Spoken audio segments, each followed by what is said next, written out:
Olá, eu sou o Ricardo Gonçalves, diretor de Growth da Lincas, e hoje terei a oportunidade de participar do primeiro Lincas Talks do segundo semestre de 2026. O Lincas Talks se propõe a trazer conteúdos relevantes, conteúdos que estão na agenda dos principais executivos do Brasil e do mundo. E hoje nós vamos, não diferente dos demais, nós vamos trazer uma pauta que está super urgente, relevante, e o mercado todo está falando. Nós vamos falar sobre IA na indústria. Como transformar desafios em oportunidades, em vantagem competitiva. E para falar desse conteúdo que é tão relevante e importante, a gente tem um convidado mais do que especial, um convidado que, além de um grande profissional, é um grande parceiro. Tive a oportunidade de trabalhar com ele em muitos projetos, fomos juntos para a trincheira e lá nós nos conhecemos e a minha admiração só cresceu por ele. Eu vou aqui falar desse convidado, um grande resumo de toda essa experiência que ele tem. Então, ele é um dos executivos entre os top 10 de tecnologias e inovação do Brasil. Ele é palestrante, ele é mentor, consultor, escritor. Depois nós vamos ter um spoiler de algo que está vindo muito bacana por aí. É especialista em transformação de alto impacto em empresas e pessoas.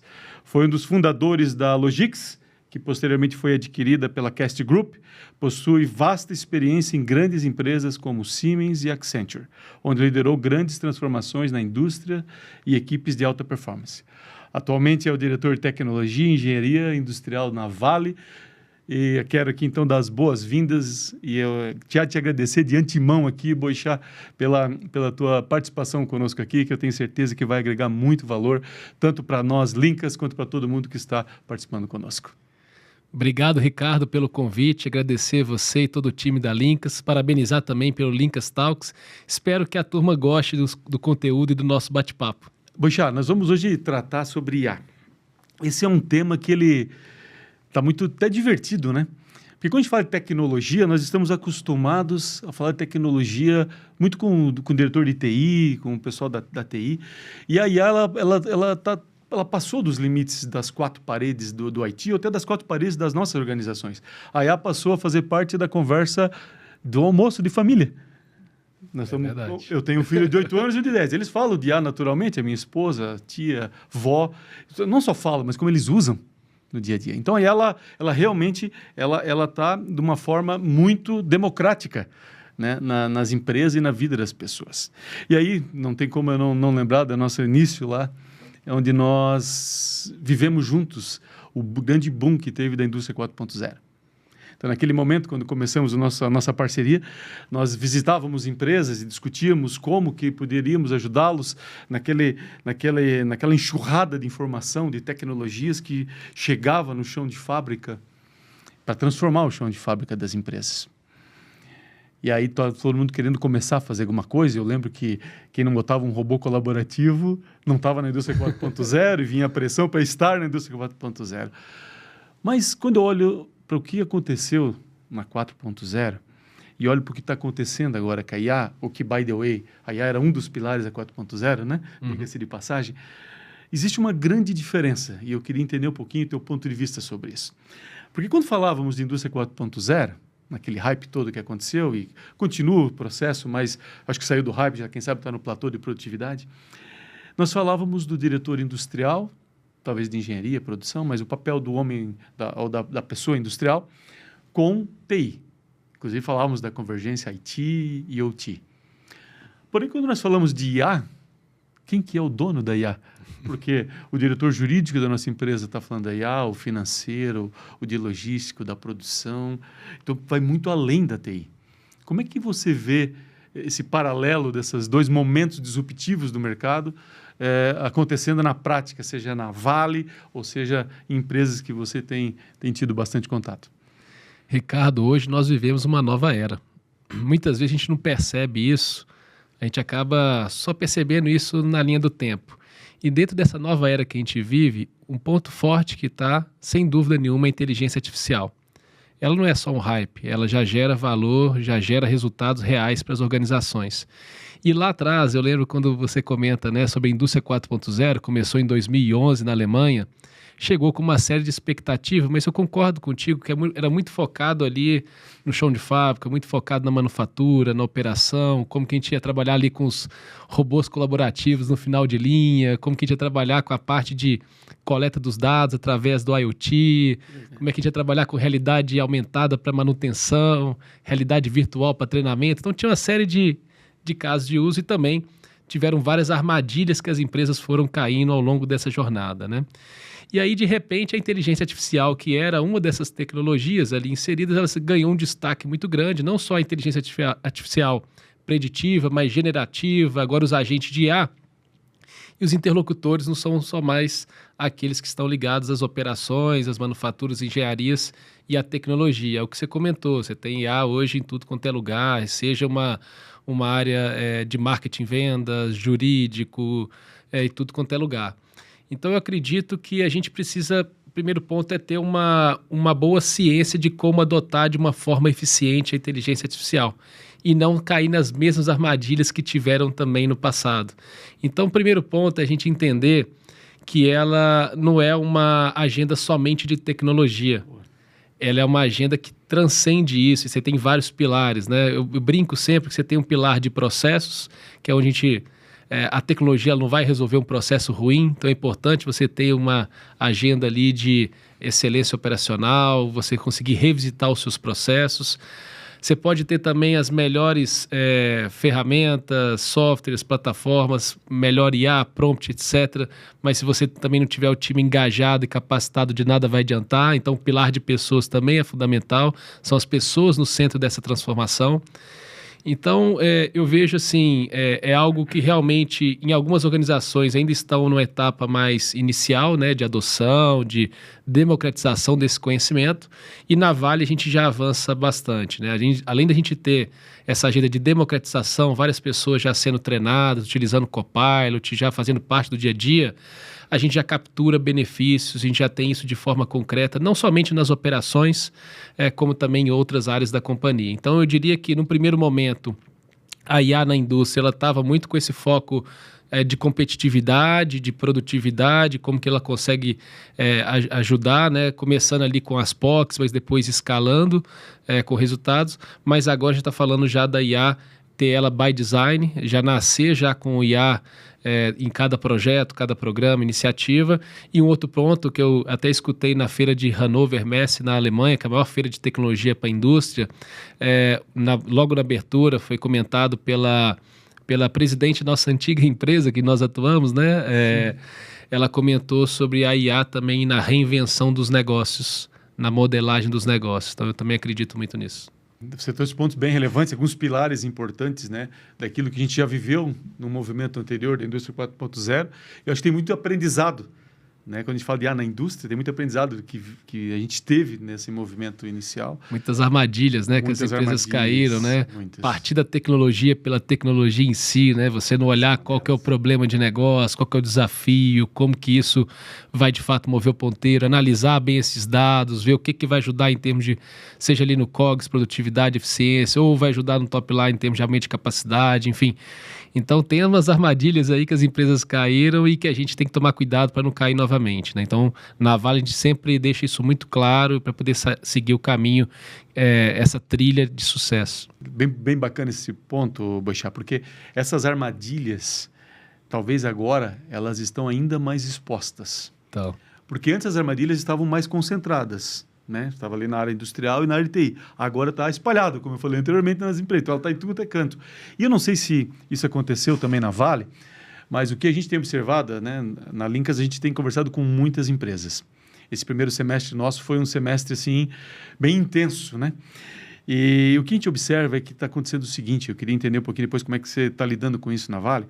Assim, ó, isso vem do conselho, vem do dono das empresas, do alto escalão, assim, temos que colocar IA na empresa. Chega assim a demanda. E aí vem descendo. E quando vem descendo, a pessoa começa a correr. Só que como todo mundo já tem uma certa experiência com IA, todo mundo já fez algum prompt na sua vida particular, começa a trazer esses prompts para dentro da empresa. E vem essa pressão acontecendo de cima E essa semana, inclusive, eu conversava com um executivo que me falou assim, pois é, Ricardo, deixa eu te complementar. A pressão está vindo de baixo também. O meu time de desenvolvimento não cansa de me pedir token para fazer mais código. Então, eu estou sendo pressionado da alta gestão e também venho sendo pressionado do time que está me pedindo cada vez mais acesso. Você citou aqui o Copilot e tem tantas outras ferramentas no mercado. Então, a pressão vem de tudo quanto é lado. Isso, posto com as armadilhas que você falou, torna esse trabalho da liderança talvez mais desafiador até do que foi na indústria 4.0. Não sei como você vê isso. É desafiador, mas alguém tem que colocar a bola no chão, né? Tem que colocar essa bola no chão. Porque realmente vem, sem dúvida nenhuma, né? Tanto esse pedido, esse anseio do conselho, da alta liderança, entendendo que a IA pode ajudar a organização, e isso realmente acontece. Por outro lado, também a turma no dia a dia também fica com aquele anseio de querer utilizar, de ter mais plataformas, mais sistemas que eles podem estar usando ali no dia a dia. Então, como que a gente consegue permitir isso, mas onde faz sentido também, né? Você tem todo um cuidado também com a governança, um cuidado com a própria segurança também dos dados. Então, uma agenda de cyber também dentro disso. Então, alguém tem que colocar essa bola no chão. E aí onde eu digo o seguinte, hoje na Vale a gente tem uma filosofia e uma estratégia de atuação que a inovação ela é descentralizada. Toda área ela pode e deve inovar. Perfeito. Só que a área de tecnologia e inovação ela faz a governança e a gestão disso. Então a gente tem que olhar os padrões, olhar toda essa parte de cyber que eu comentei, ver as arquiteturas também, porque às vezes você está olhando, querendo colocar IA para alguma coisa, mas você tem a fundação, você trabalhou dentro disso. Como é que está essa parte da captura, da coleta dos dados? Eu tenho isso bem estruturado? Então, esse é um ponto que às vezes as pessoas não param para analisar e ela é importante, ninguém enxerga isso. Às vezes a pessoa quer inaugurar a praça, mas você tem que olhar também aquilo que é necessário à fundação. Então, eu diria que tem um papel importante da liderança de cada uma dessas áreas, de como conseguir adotar de uma forma eficiente a IA e as tecnologias digitais, mas também, por outro lado, a área de tecnologia e inovação ela tem que ser uma área que consiga permitir, proporcionar esse conhecimento, democratizar o conhecimento, mas fazer também essa gestão, essa governança. Como se fosse de franqueador e franquias. Perfeito. É como se a tecnologia e a inovação fosse uma área franqueadora e você tivesse as franquias ali, mas tem que ter uma boa governança nisso para daqui a pouco não começar a ter não só o Shadow IT, mas o Shadow AI, Shadow outras coisas que podem ter. Então, até esse é um assunto que está um pouquinho mais na frente, mas eu queria aproveitar aqui o gancho e já, de repente, conversar um pouquinho contigo sobre esse conceito do franqueador e da franquia e também do Shadow AI, que é algo que a gente tem observado, o mercado começa a falar e a gente observou em outros momentos você falando isso no mercado também. Se você pudesse dar um pouquinho mais de clareza do que você quer dizer com o franqueador e a franquia e o Shadow AI, seria, eu acho bacana para os nossos ouvintes aqui. Não, tá bom, vou comentar assim, qual que é o ponto, né? Eu acredito que o melhor modelo é a gente trabalhar onde não é a área de tecnologia que vai resolver, implementar e fazer tudo. Centralizar tudo na área de tecnologia. Pelo menos nas grandes organizações. Talvez numa pequena empresa que está começando algo, pode até fazer sentido, mas numa grande empresa não. Até porque a gente precisa acelerar, precisa ter essa captura também de benefício, não adianta você centralizar, né? Então, dentro disso, o que eu acredito? Eu acredito que a gente tem que ter uma área como se fosse a área franqueadora. E que ela dá as diretrizes, ela proporciona a capacitação, ela proporciona as ferramentas, ela indica o caminho, desenvolve uma estratégia em conjunto, mas que cada área também tem ali seu núcleo, sua franquia para poder atuar. O que não dá amanhã é a franquia achar que também é franqueador. Então, você tem que ter essa regra do jogo muito bem clara, né? Como é que você vai administrar isso e todos esses anseios. Então, esse é um conceito que eu comento do franqueador e da franquia e é como a gente trabalha na nossa organização. Com relação a Shadow IT, isso não é novo, né, no mercado. Isso é algo antigo já, de muitos, muitos anos. A gente tenta sempre evitar, tenta conversar, ajudar e tal, mas acaba ocorrendo situações, é muito difícil, empresas muito grandes, se você conseguir ter uma esse olhar, essa governança do todo, pode escapar alguma coisa. E a preocupação que a gente tem agora é justamente com a parte do Shadow AI, né? Então, é claro que cada área vai ter ali as pessoas trabalhando com os dados, vai ter as pessoas ali com as ferramentas, vão ter os trabalhos sendo feitos, mas é onde eu encaixo o modelo da coliderança, onde você proporciona o protagonismo e a liderança para aquela área de negócio, mas a área de tecnologia e inovação ela atua também suportando, acaba sendo um meio para facilitar aquilo. Então é assim que a gente tem trabalhado. Vou dar um exemplo, a gente acabou de fazer um anúncio recente na mídia, né, em mais de 50 veículos, da usina modelo. A usina modelo lá em Conceição 2, Itabira, né? E by the way, é onde a Vale começou tudo há 84 anos atrás, né?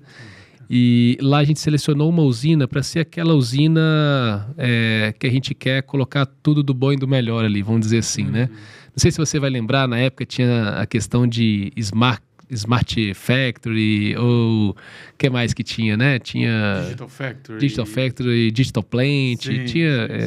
sim. Enfim, então é o mesmo conceito, só que ali no caso a gente chamou de usina modelo. Que legal. Nessa usina modelo, a gente entende que é uma nova forma de operar, o objetivo dela. E claramente a gente quer ter uma usina ali mais segura e também mais eficiente, né? E sustentável. Então, basicamente, a gente pega como que eu consigo tirar pessoas da exposição ao risco e fazer trabalhos remotos do que antes era físico ali, presencial. Como que eu consigo ter um aumento de produtividade, um ganho de produtividade? Nós tivemos lá nesse caso 25% de ganho de produtividade. Como que eu consigo ter redução do consumo de energia, alguma coisa do tipo que proporcione também ganhos no aspecto de sustentabilidade.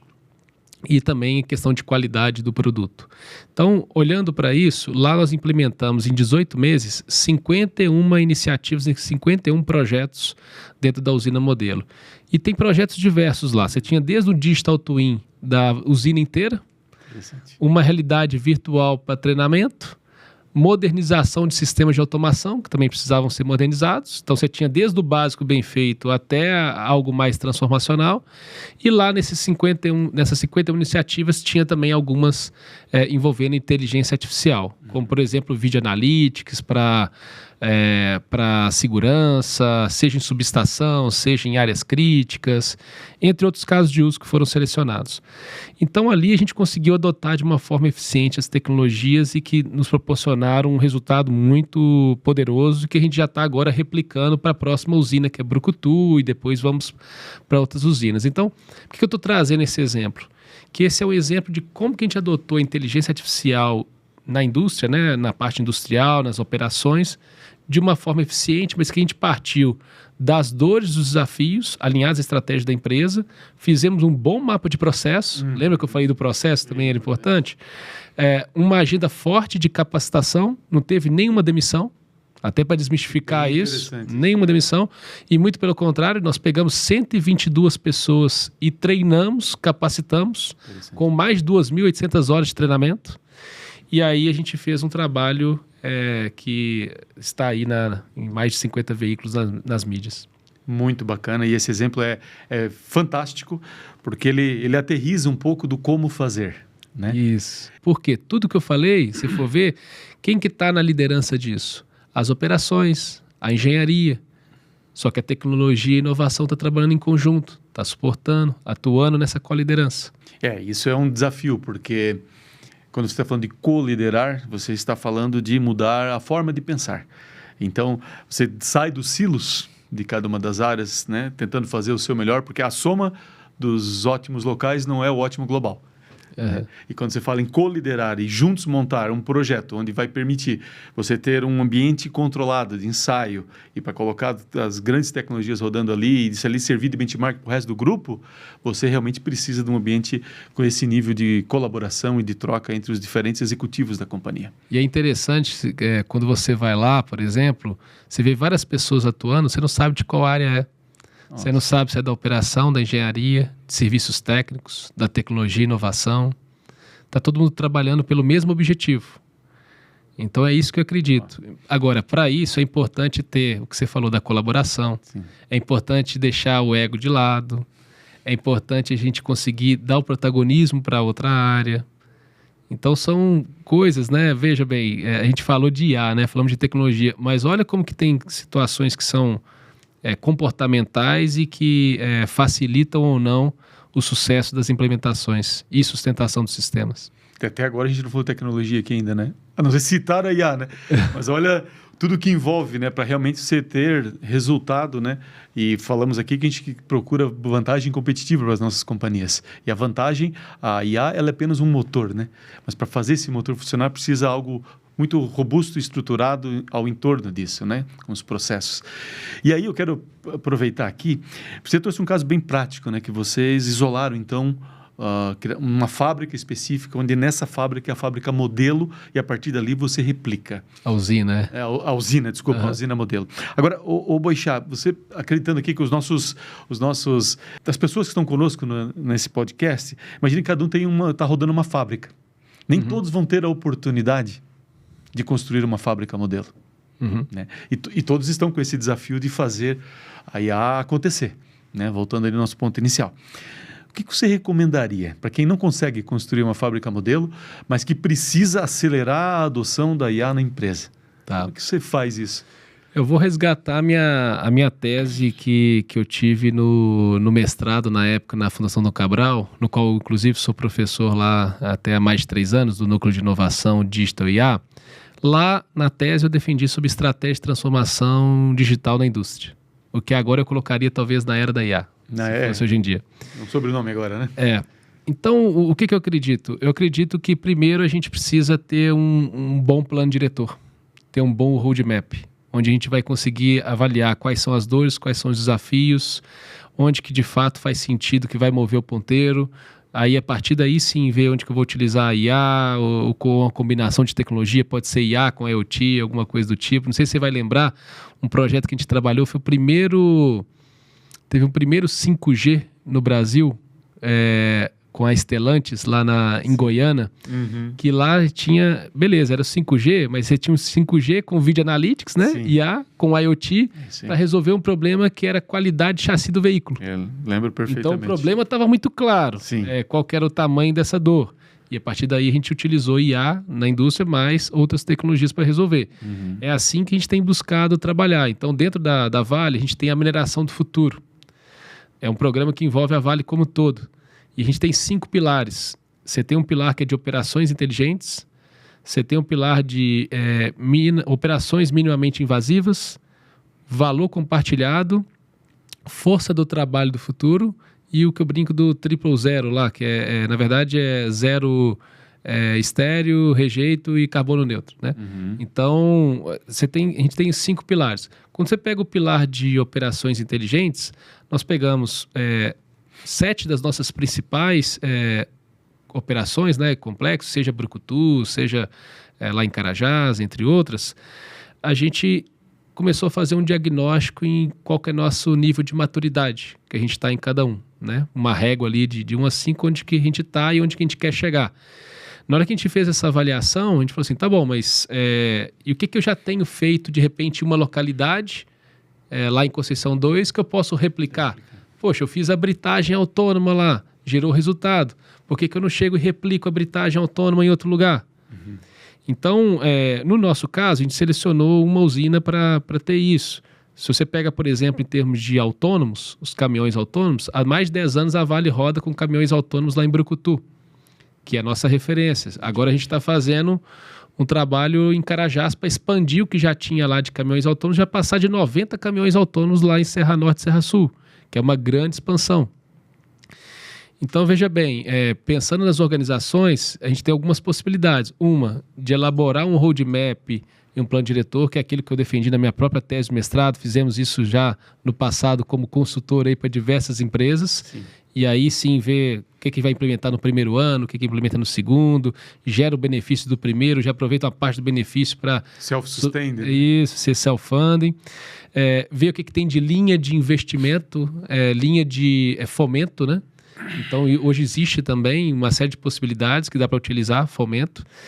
Então, esse é um caminho. Um outro caminho também é falar assim, tá bom, eu não vou conseguir Eu consigo pegar uma localidade, uma fábrica, um porto, uma mina, uma usina, e vou trabalhar isso para ser aquele showroom, né? Igual já teve no passado uma indústria de alimentos, né? Que a gente trabalhou e tinha lá um showroom.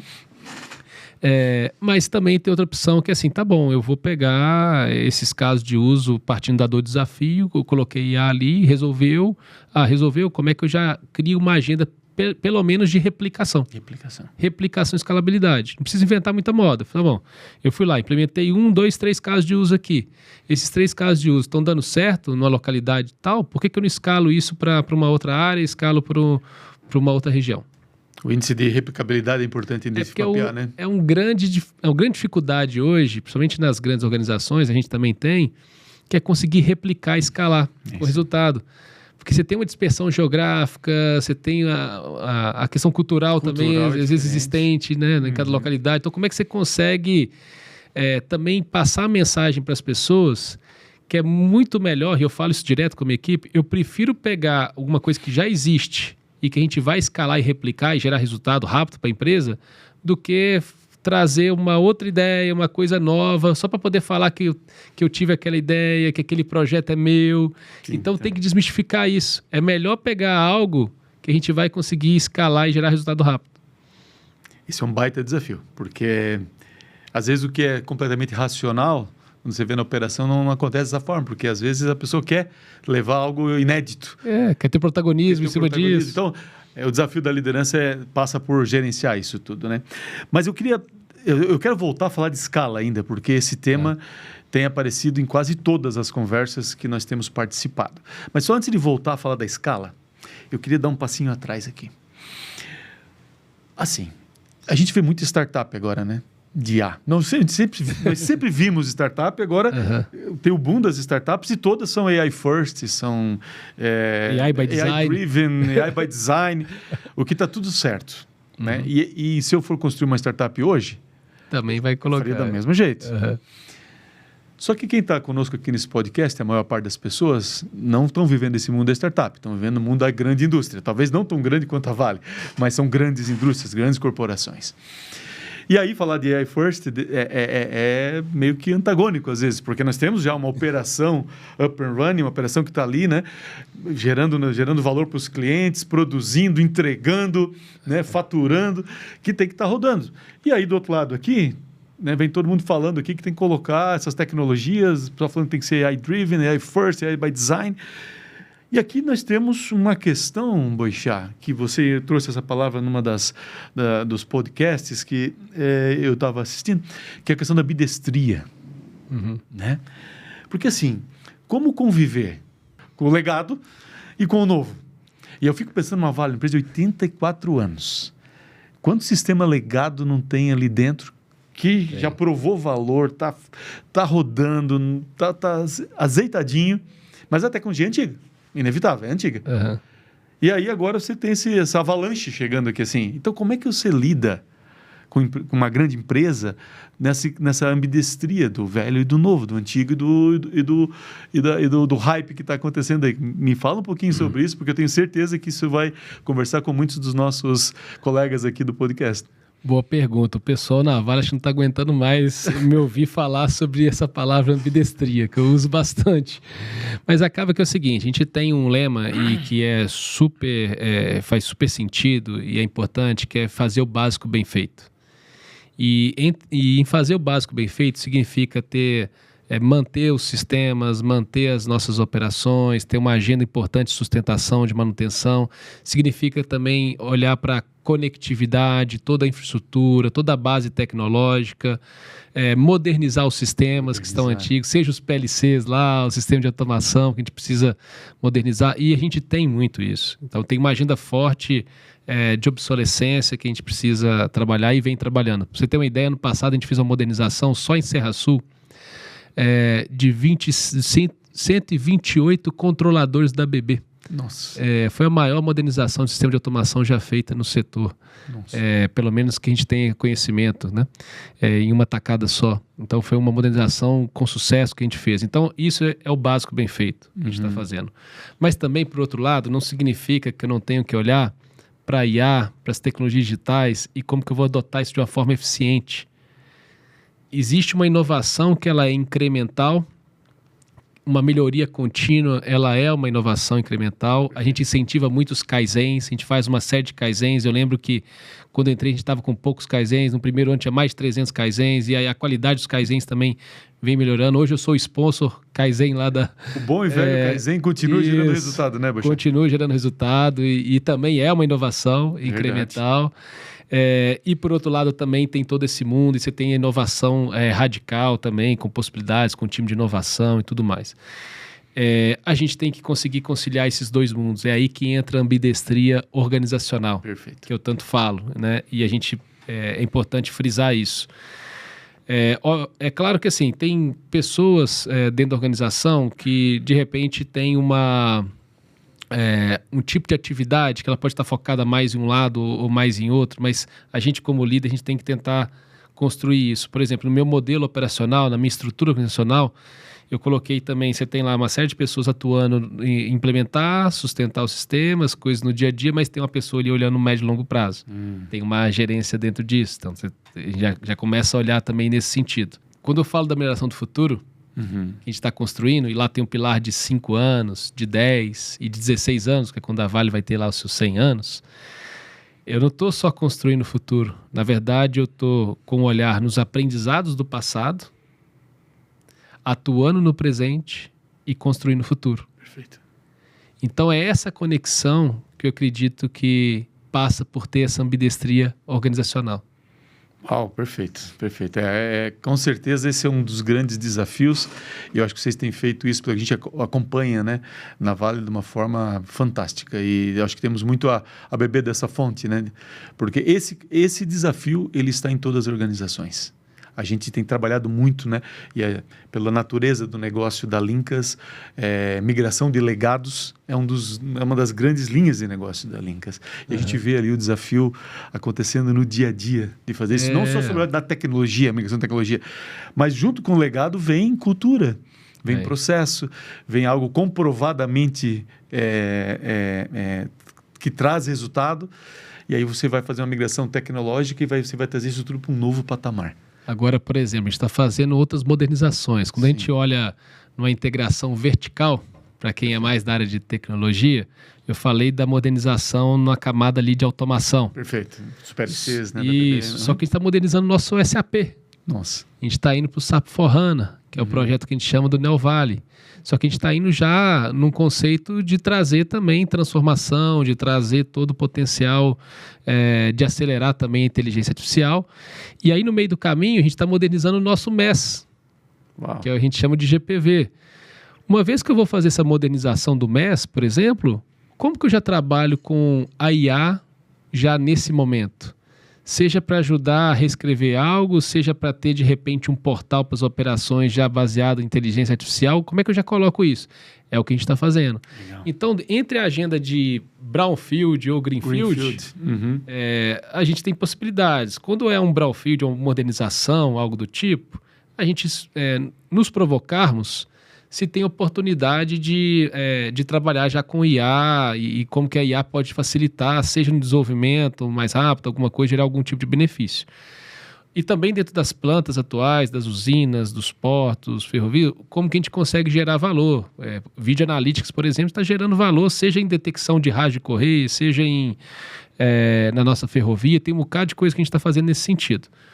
Por outro lado, quando eu falo em Greenfield, e aí a gente tem uma agenda forte também de tecnologia para projeto de capital. A gente tem vários projetos novos, né? Seja mina, usina, onde também, quando eu estou na etapa ali ainda concebendo o projeto, ali olhando em FEL 2, quando eu chego ali depois, né? Aí entra a engenharia básica, engenharia detalhada, até antes, como que eu trago já a simulação digital, o Digital Twin, para aquilo que vai ser real, primeiro deveria ser virtual. Acontecer no mundo virtual primeiro, né? Então, essa integração horizontal também, que vai desde a concepção do projeto, para você ter uma engenharia digital, até chegar à operação, para ter operação digital e a manutenção digital, ter isso integrado, essa integração horizontal, a gente está chamando na nossa companhia de um programa que é o Ativo Digital. E que ele já vem com IA by Design. Por que ele vem com IA by Design? E com Digital Twin também by Design? porque a gente tem essa oportunidade de fazer toda essa conexão. É o que o mercado hoje chama do IT, OT e T. Lembra que você falou no início sobre a convergência IT, OT, né? Da tecnologia para as operações com a tecnologia da informação? Agora o mercado globalmente já fala da IT, OT e T. O que acrescentou aí? A transformação da engenharia, que é onde não interessa só mais a integração vertical, que a gente evoluiu muito bem, mas também interessa a integração horizontal. Perfeito, muito bom, muito interessante. E eu achei muito bacana quando você traz o conceito de... Então, existem projetos que a origem vai vir da IA. Então, devido à IA, você reviu um processo e agora eu vou construir esse processo baseado nessa tecnologia. Só que talvez aqui vão categorizar por um momento que isso aqui é quase um greenfield, vamos pensar. Só que existem projetos que você tem que modernizar o MES, como você falou. E aí você convida a IA para acelerar esse projeto. Daí você faz. Exato. E aí, eu estou imaginando aqui, pela tua explicação, Boixá, que você, quando está redesenhando um processo novo ou melhorando um processo atual, o design para IA, ele sempre faz parte, independente de ser um projeto novo ou um atual, a sua metodologia de projeto passou a incorporar, então, a IA. É dessa forma que essa é a ideia. Legal. Muito... Esse é o conceito que a gente quer e começou a aplicar e quer escalar dentro da companhia. Muito interessante, muito interessante. Eu acredito que aqui tem uma oportunidade bem bacana para os nossos colegas aí do podcast, talvez rever os seus processos, colocando a IA nesses dois grandes portfólios de projetos que certamente eles estão trabalhando a propósito. Muitos deles também estão nessa jornada da migração do SAP, né, para o S/4HANA. E é interessante, até conversava com o CIO recentemente e ele falou assim...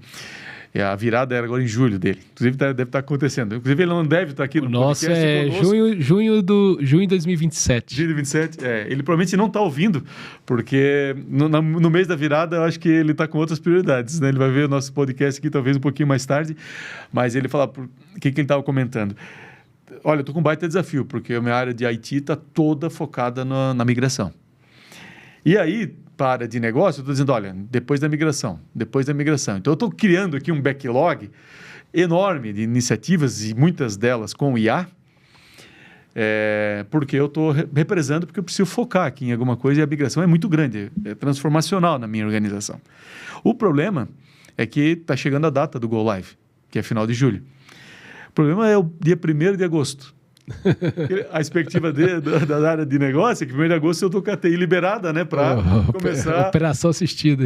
Para começar a rodar toda aquela demanda que ficou represada, né, devido à migração, e na prática isso a gente não vai acontecer, porque tem toda a operação assistida, né, então tem que gerenciar, né, as expectativas, e que imagino que isso vai ser um desafio para vocês também lá, quando chegar na época da virada, com todos esses projetos que você citou aí, e outros que virão daqui até lá, né.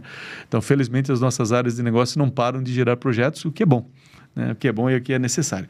E aí isso, eu acho que conecta com o próximo tema aqui, que é o tema da POC, eu chamo aqui de POC para mainstream, né? De sair dos pilotos para isso realmente entrar numa organização.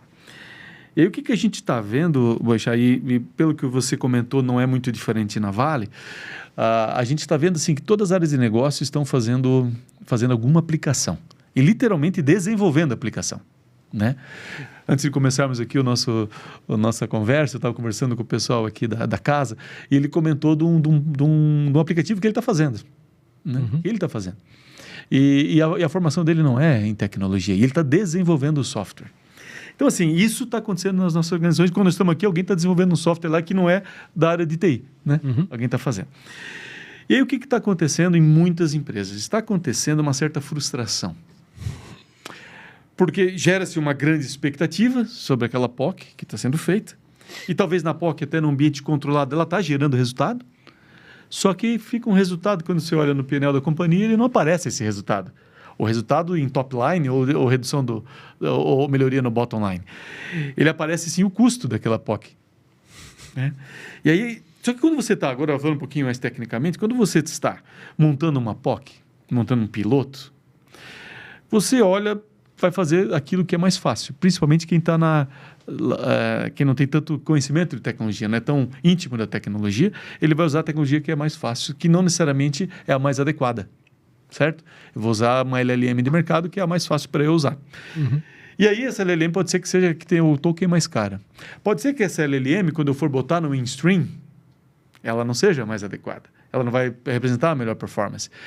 Quando estou fazendo um piloto, eu não preciso integrar esse piloto com os meus múltiplos sistemas, com SAP, com N outros sistemas que eu preciso integrar. Porque eu estou num ambiente de ensaio, eu conecto numa planilha Excel, eu faço upload manual, eu dou um jeito de colocar o dado ali dentro. No piloto, eu não preciso me preocupar com a segurança do dado necessariamente, né? Porque está num ambiente mais controlado. Eu até me preocupo, mas é num ambientezinho controlado, é mais fácil. E aí, beleza. Agora funcionou. Funcionou o piloto, deu certo. Aí, TI, coloca esse negócio para rodar. E aí a TI vai ter que analisar aquele negócio todo, ver qual é a arquitetura para realmente tirar esse negócio que está aqui nesse ambiente controlado para colocar isso numa Vale como um todo. Como é que você tem visto isso dentro da Vale? Como é que você gerencia essa expectativa? Porque ele vem com muita expectativa quando ele te entrega o piloto, né? Ele vem com a expectativa que você vai botar a rodar isso na semana seguinte, né? E aí? Como é que faz? É interessante você falar isso, porque conecta também com o início da nossa conversa, quando a gente falou sobre algumas armadilhas, né? A gente comentou aquela armadilha de partir da tecnologia pela tecnologia em si, sem olhar de fato a dor, o desafio e onde vai mover o ponteiro. Mas tem uma outra armadilha também, que é o foco no pontual sem ter a visão sistêmica. Perfeito. É importante você ter essa visão sistêmica estratégica e ir para uma alta liderança ou as lideranças atuais, é importante ter esse tipo de situação, que é ter essa visão sistêmica estratégica. Qual que é o desafio, né, dentro disso? Aí agora conectando com a Vale. Na Vale, primeiro ponto que a gente tem já desde 2017, que a gente trabalha com inteligência artificial. A gente tem o nosso centro de competência, né, de referência em IA. Inauguramos o 4º centro de referência no ano passado em Belém. E essa agenda é muito bem conduzida e liderada pelo nosso head de IA, que é o Alexandre Pegatti, que ele faz um ótimo trabalho, né? O que a gente conversou e trabalhou junto recentemente? Falei assim, tudo bem, vamos trabalhar aqui a IA industrial, a IA para as operações, que é onde tem a conexão da minha diretoria de tecnologia e engenharia industrial junto com o nosso head de IA também ali, a gente trabalha sempre em parceria. Primeiro ponto, ele falou assim, tá bom, nessa jornada, desde 2017, a gente tem dezenas de produtos, soluções com IA implementadas na companhia. Diversas POCs foram feitas, provas de conceitos, né, pilotos. Algumas deram muito certo, outras não. Tudo bem, então o primeiro ponto que a gente discutiu é como que a gente faz um filtro do que faz sentido a gente manter e replicar. Esse foi o primeiro ponto. Então tá, a gente foi lá, viu que algumas delas faz sentido replicar e tal, e outras não. Tudo bem, não, descarta, vamos seguir em frente. Eu lembro ainda na época de consultor, durante 5 anos que eu fiquei lá na grande consultoria. Ficamos juntos uma boa parte desse tempo. Que já, na época chegava algum C-level para mim e falava assim, poxa, eu não aguento mais POC. Não aguento mais POC. Tem prova de conceito agora, sem gerar resultado real para o meu negócio. Então eu guardo isso comigo e trago também. Não é que eu sou contra POC e prova de conceito, nada disso. Eu sou a favor, desde que ela realmente esteja fazendo sentido, com uma dor, com um desafio, que depois você tem um plano para poder escalar e replicar. Não é a POC pela POC. Então, esse é um primeiro ponto. Então, a gente está sendo bem seletivo nesse aspecto. Embora você pegar, por exemplo, a Vale investe mais de $500 milhões por ano só em P&D. Então, o investimento está altíssimo em P&D e tem que ser isso mesmo e faz parte do trabalho. Então, e cada área pode e deve inovar. Então, você tem essa descentralização, mas a gente tem tentado trazer essa conscientização para começar de maneira correta e tendo uma visão também sistêmica. Então, daqui a pouco você começa uma POC, começa ali a colocar uma solução.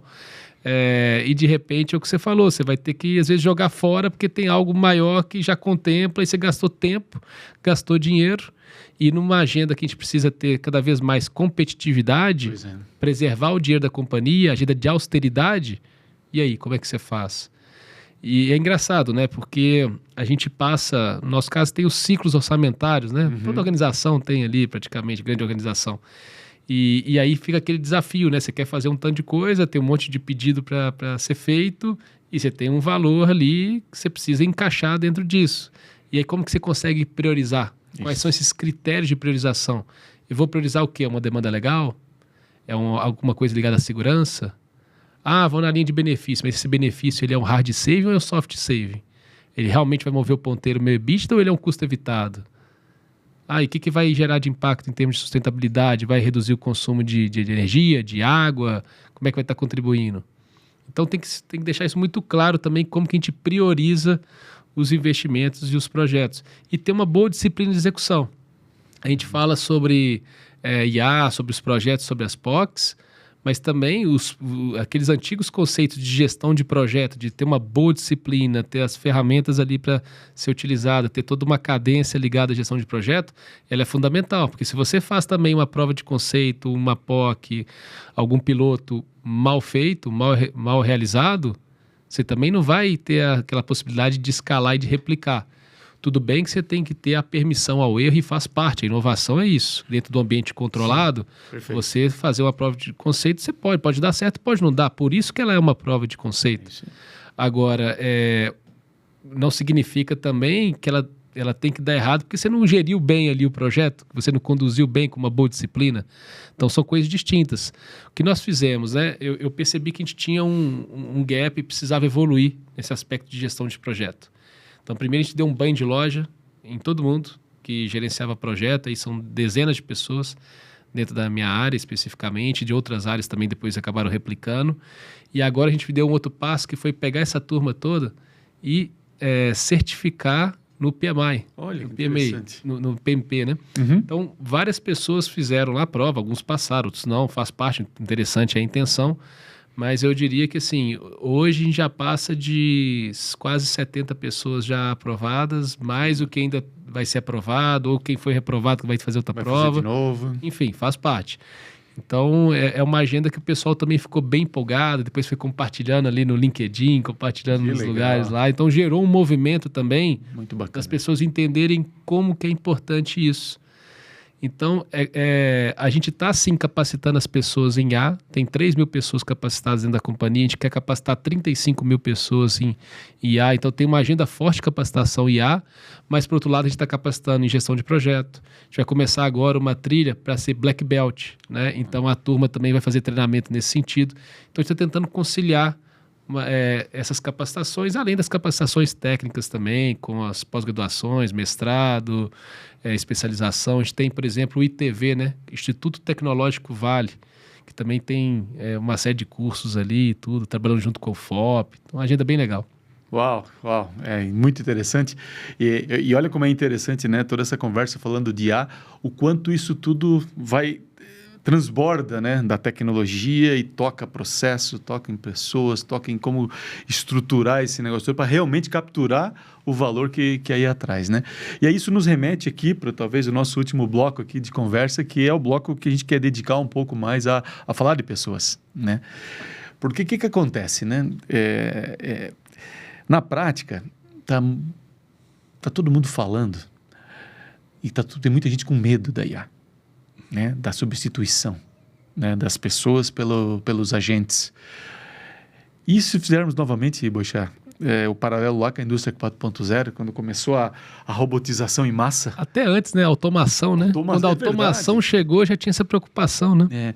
Então, muito bem pontuado. Então, quando a automação entrou, aí todo mundo, nossa, o que vai ser o futuro? Qual que é o futuro do emprego? Discutia-se, né?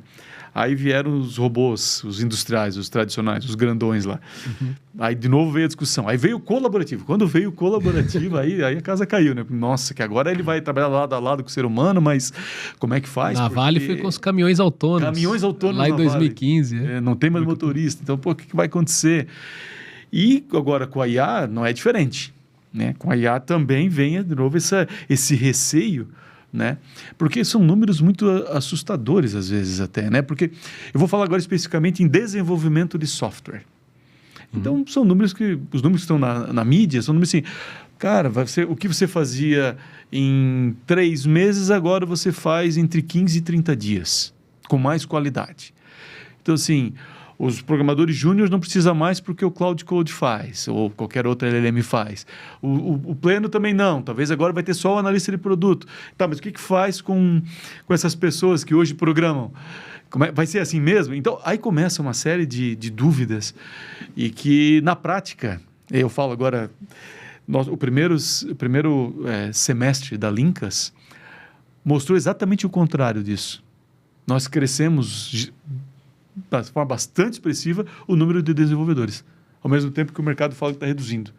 Nós crescemos. Você falou que você aumentou em 122 pessoas, né? A gente manteve as 122 pessoas e foram treinadas. Então, assim, eu queria entender um pouquinho como é que você vê isso, a substituição, né, a IA substituindo pessoas, ou como é que você acha que isso vai acontecer, ou como é que você tem visto na prática dentro da Vale esse tema? Vou dividir em duas partes. Uma olhando todo e outra especificamente tecnologia e desenvolvimento de software, né? Primeiro olhando como um todo, eu não acho que eu não acredito que a inteligência artificial ela vai substituir uma pessoa. Mas a inteligência artificial, uma pessoa que utiliza a inteligência artificial, ela pode substituir outra pessoa que não utiliza a inteligência artificial. Muito bom. Então, esse é um ponto que eu acredito.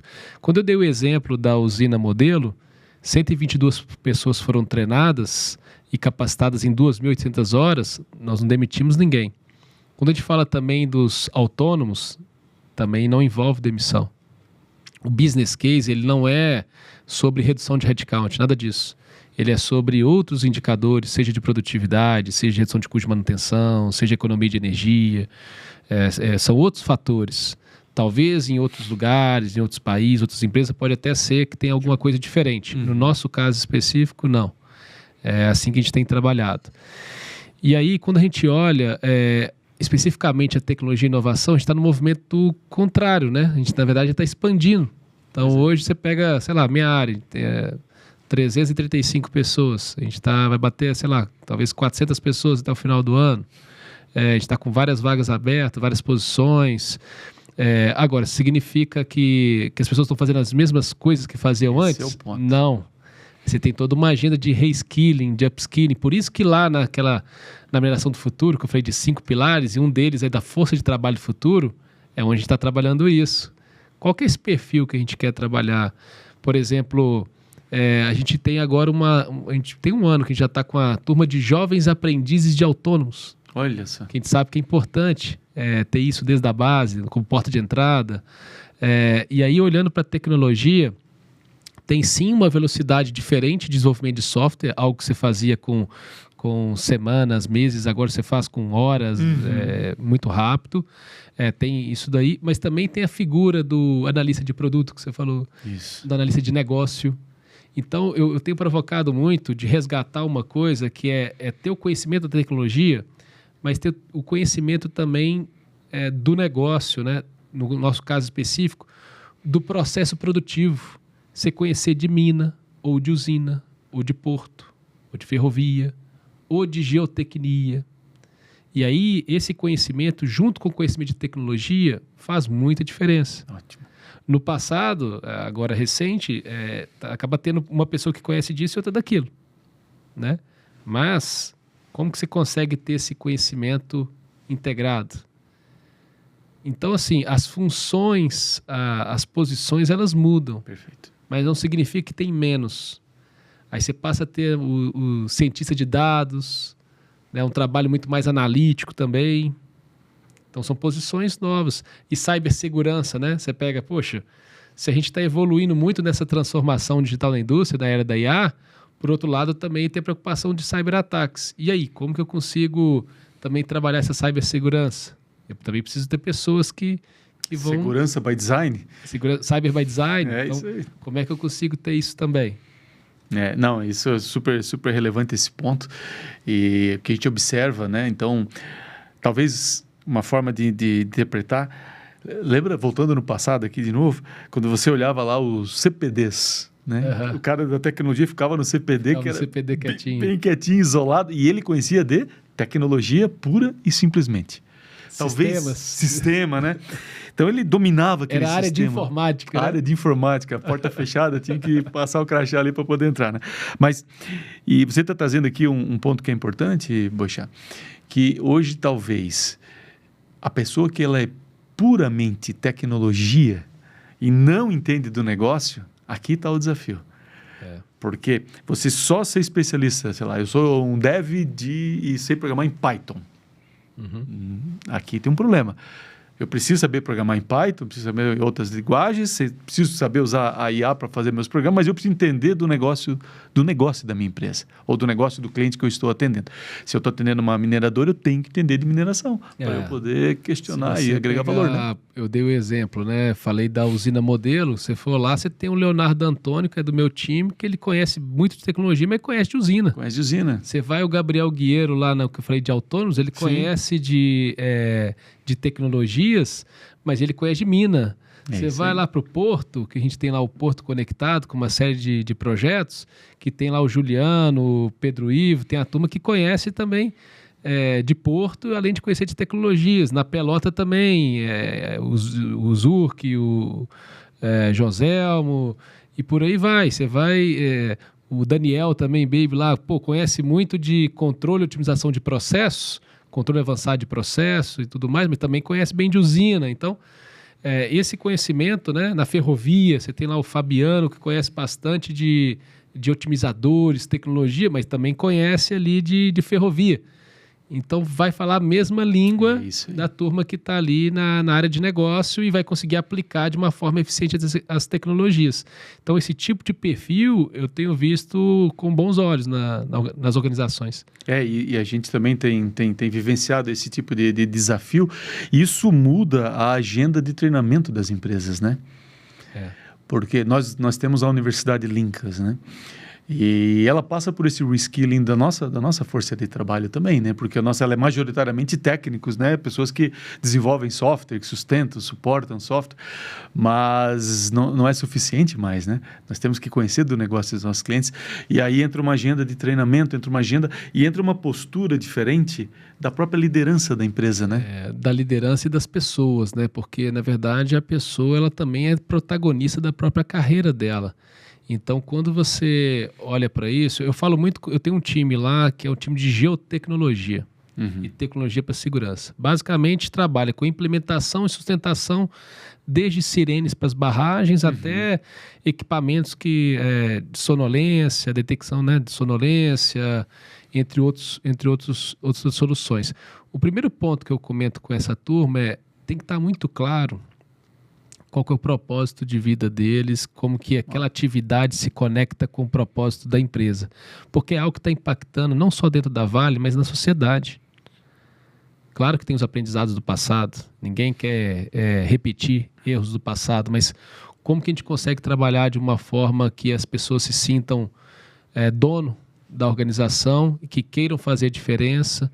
Então, por exemplo, tecnicamente, você tem lá um Germano, Vinícius, pessoal que trabalha em geotecnologia, tecnologia para segurança, Davi, entre outros, que eles estão ali com a preocupação genuína de adotar bem as tecnologias para ajudar a companhia em termos de segurança, mas eles estão também com um propósito muito claro, que aquele trabalho não é simplesmente uma atividade que eles estão fazendo, é um trabalho que, na verdade, ele tem por trás disso um propósito muito maior. Verdade. E se a pessoa não tem e não enxerga isso, a primeira coisa, ela tem que revisitar se ela está no lugar certo, né? Se está fazendo sentido. Muitas vezes as pessoas não conhecem ainda qual que é o propósito que tem. E é normal. Eu fui entender qual que era o meu propósito de vida em 2018. Nossa.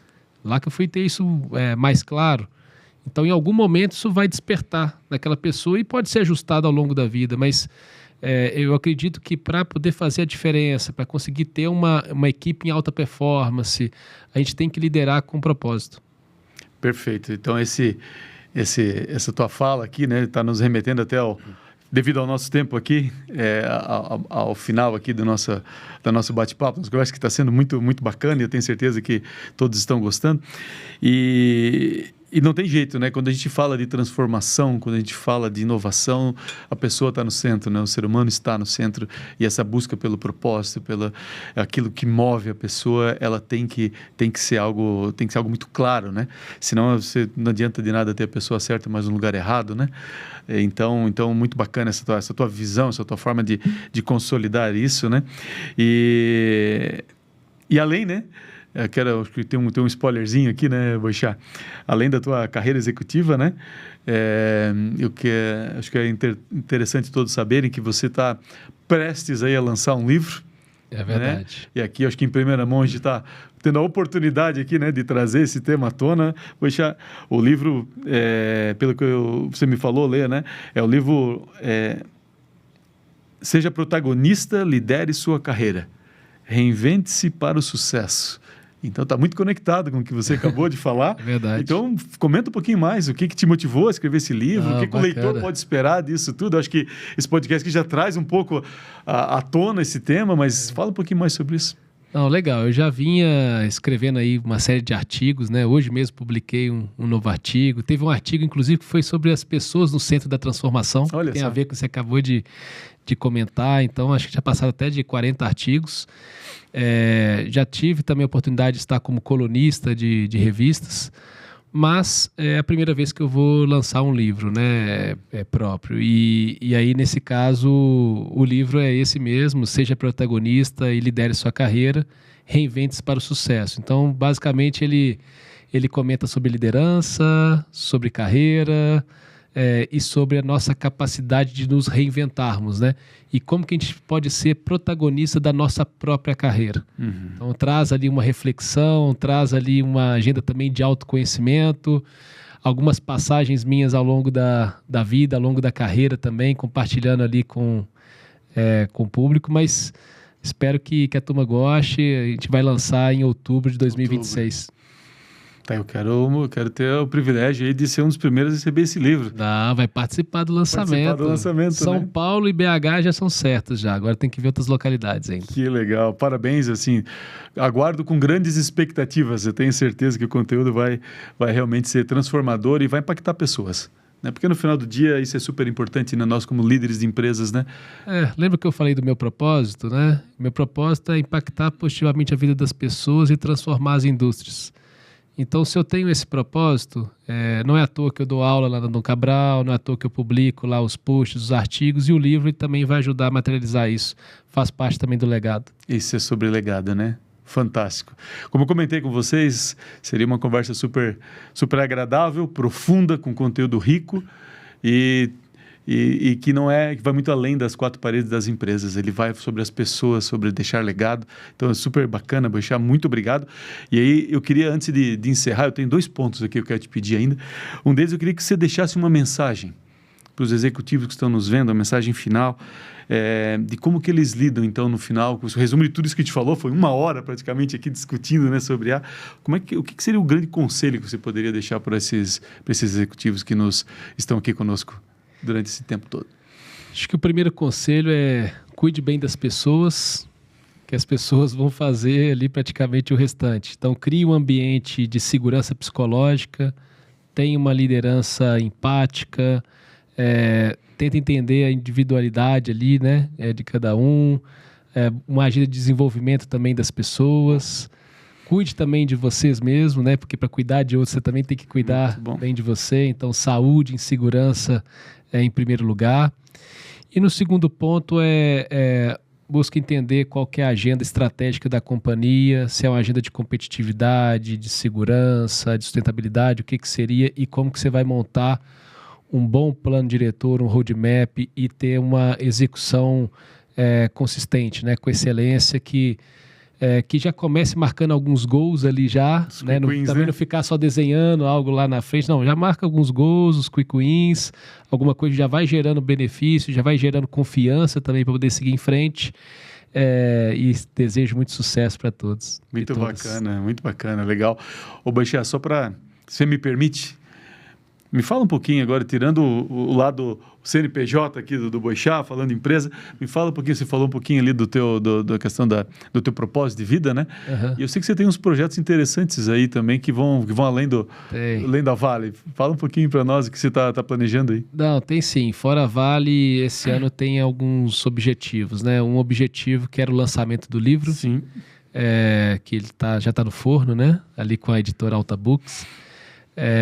O outro objetivo era, ali na Dom Cabral, eu já acabo lecionando, né, tanto uma disciplina de estratégia baseada em dados, como também os cursos de transformação digital, IA, e agora eu vou também proporcionar aula para conselheiros, então esse é também um outro ponto importante. E aí, totalmente desconectado com isso, né? Tem a minha pousada, né? Eu e minha esposa, a Vila Tayane Corumbau, Tayane com THI no final. É uma pousada no sul da Bahia, em Corumbau, muito lindo lá. Quem tiver a oportunidade de ir, de conhecer, pode buscar depois no Instagram. A gente acabou de inaugurar a piscina, então tem toda uma empolgação ali. Pra gente é uma fuga, né, do dia a dia, que a gente trabalha muito com indústria, e ali a gente está falando de turismo, serviços, outra pegada, mas também de muito aprendizado, muito amor também, dedicação naquilo. Que legal. E aí a sugestão, então, juntar as duas coisas. Compra o livro e vai para pousar, dar uma relaxada e ler o livro, né? Aí é o melhor dos mundos. O melhor dos mundos, né? Você acredita que a minha esposa, ela fez uma coisa que eu achei super legal?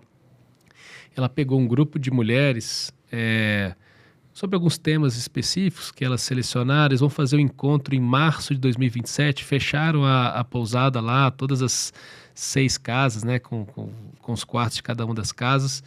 Acho que vão umas 25 pessoas, 30 pessoas, fecharam e vão fazer meio que uma imersão de uns 4 dias lá, com vários temas. Aí eu fiquei pensando, podia fazer alguma coisa, né, ligado à liderança, ligado à imersão, porque lá conecta, né?